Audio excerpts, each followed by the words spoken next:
Hello everybody, what is going on this side stuff and welcome back to my channel. Today's video is a Rust update of Devblog 199.1. Wait, what? Is that a spelling error? Or no, it can't be. Apparently this update is the best of all time, but this may be coming into 10 updates. Well anyway, they've added more dungeons, some pro-gen tweaks, and some more news about the upcoming XP system. Let's take a look. Marino Berry and Gary Newman have been working on the XP system. The first pass has been done and it looks a lot more clearer. They have said they need to do a bit more playtesting just to balance things out. And they've also been working on a new UI system. It looks a bit like this. As you can see, it's not crammed like it used to be for crafting, but now it's more open and you can see more things on the screen. Although I do miss the little animation of the person on the left where you can add the clothing, stuff like that. But I think this is more of a crafting than actually in your inventory, which is okay, I guess. I've noticed sometimes when I'm in a rush, it's hard to find items I need to craft quickly, especially bandages. But this new crafting system looks a lot more easier to look at and more simplistic. I'm not sure if they're going to use the blueprint system anymore, but I think the change is good, to be honest.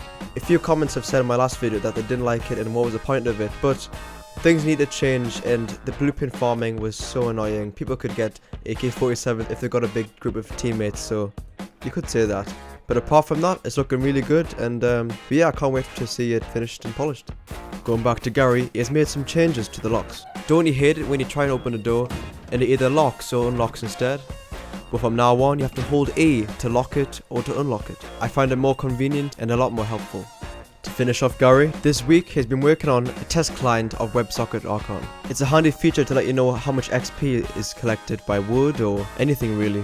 I find this more popular on a modded server because you can find out if people are just using the command to get wood or people actually going to gather wood.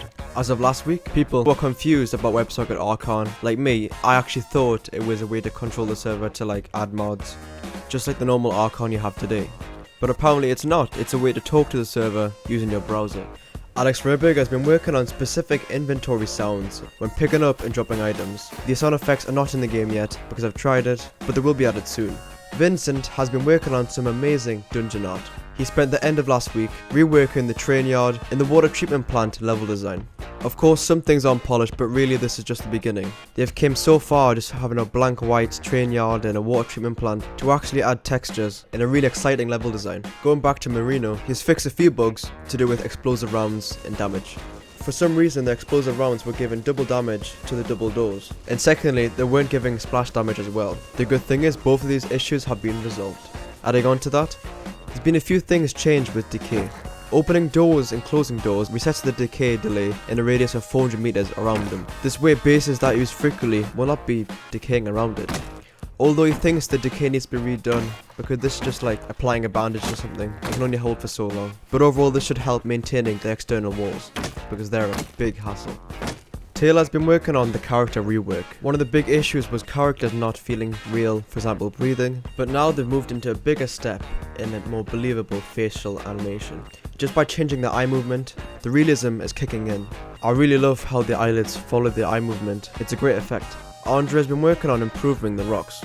There are now more clusters and smaller cluster rocks near big ones. He's also worked on some Mac fixes and quite a lot of bugs. For example, the floating trees, rock spawning in warehouses, just overall glitches which don't look realistic in the game. There has been some reports on invisible force fields at the dungeons. People used to hide inside and avoid taking fire from the helicopters, so it's really easy to take them down, but now it's been fixed. Diego has been working on Water 2.9. There's been a few issues like the lack of waves, and now it's been improved. Paul has been working on a rad bow concept. He thought the last idea was a bit too cartoony and he wanted to show a more realistic look. I like the idea of expressionless eyes. It looks quite creepy to be honest. Well, that's pretty much it. Thank you so much for watching, but this is the end of the video. If you did enjoy the video, hit the like button, I'll really appreciate it, and subscribe for more content. I make these videos every week, so stay tuned. And again, thanks for watching, and I'll see you guys in the next video.